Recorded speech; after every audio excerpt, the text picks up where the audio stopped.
Hello everyone. UPA government first term. Manmohan Singh, former finance minister who had initiated the economic reforms when in Narasimha Rao's government, was sworn in as Prime Minister of India on May 22, 2004. He was a member of the Rajya Sabha.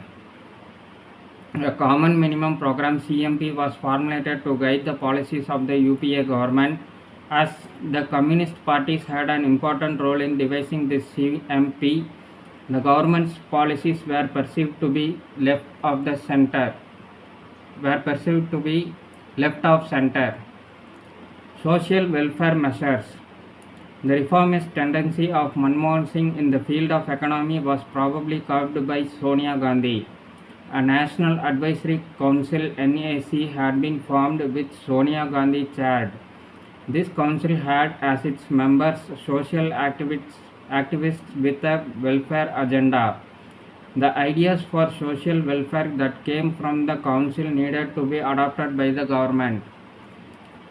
The National Rural Employment Guarantee Act (NREGA), to which the name of Mahatma Gandhi was added later to become MNREGA, was the largest welfare scheme of its kind in the world. It was started in 2006.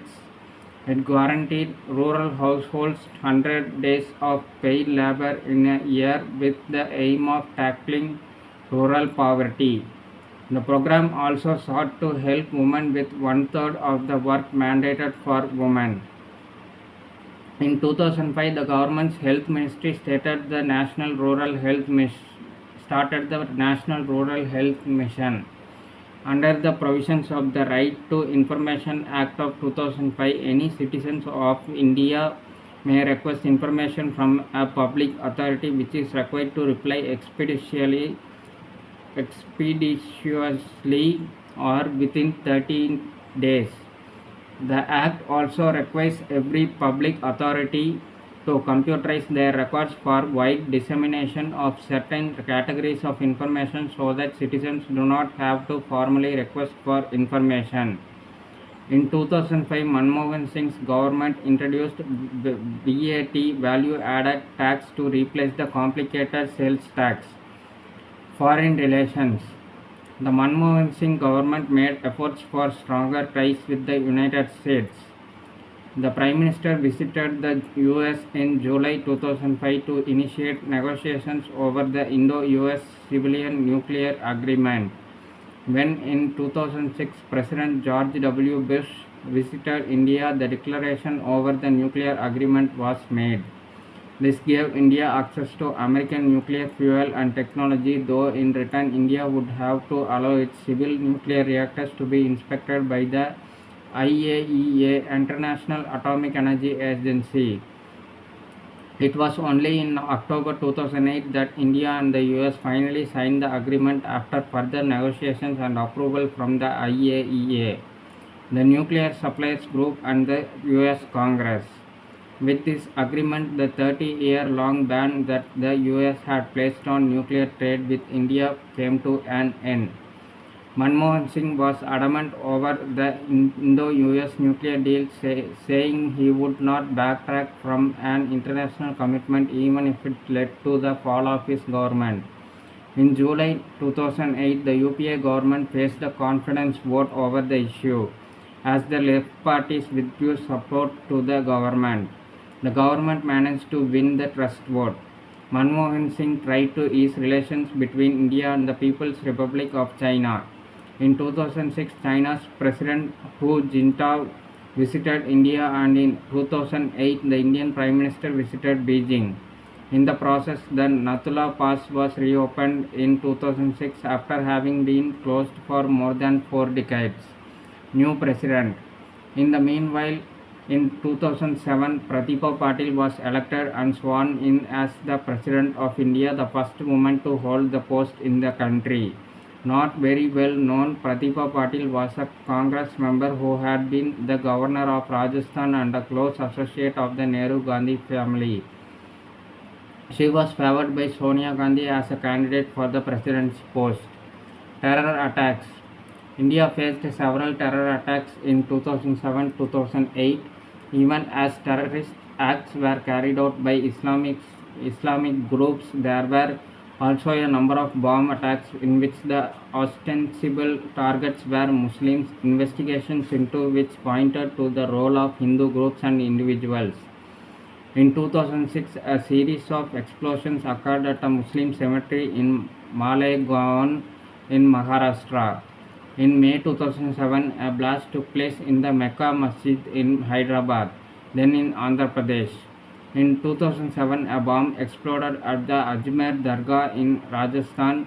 These blasts claimed many lives. In February 2007, a blast on the Samjhauta Express took place as the train was on its way to Atari in Amritsar, the last railway station on the Indian side. Many Pakistanis were killed as well as some Indians. Initially, it was reported that the main suspects in the terrorist act were the Lashkar-e-Toiba and Jaish-e-Mohammed. In 2009, the United States Treasury and the United Nations Security Council put in place sanctions on Lashkar-e-Toiba, and Arif Qasmani was named for having had a part in the Samjhauta Express bombing. However, in 2011, the National Investigation Agency NIA, established after the NIA bill was passed in December 2008, following the Mumbai terror attacks, accused 8 people of involvement in the Samjhauta blasts. These were all Hindus with extremist views who were, said the NIA, angry with attacks on Hindu temples by jihadi terrorist activities. They included Naba Kumar Sarkar, alias Swami Asimanand, Lokesh Sharma, Kamal Chauhan, and Rajinder Chaudhary, among others. In March 2019, however, the 4 were acquitted by the NIA court, citing lack of evidence. There was a series of bomb blasts in 2008 in Jaipur, the capital of Rajasthan. In September 2008, bombs were set off in a busy marketplace in Delhi. These acts of terrorism were carried out by Islamic fundamentalists, often aided by Pakistan. The worst incident was the attack on November 26, 2008, perpetrated by Pakistani terrorists when a group of these young men went through Mumbai and created havoc. They entered the prestigious Taj Hotel and held the guests hostage before killing many. They attacked the busy Shivaji rail terminus, again causing the death of innocent people. India's security weaknesses were exposed as these terrorists had apparently reached the coast of India in a small boat and entered the country unnoticed. In the end, 9 of the terrorists were killed and one, Ajmal Amir Kasab, was captured. The captive's confession confirmed that Pakistan, and more particularly the Lashkar-e-Toiba, had masterminded the act.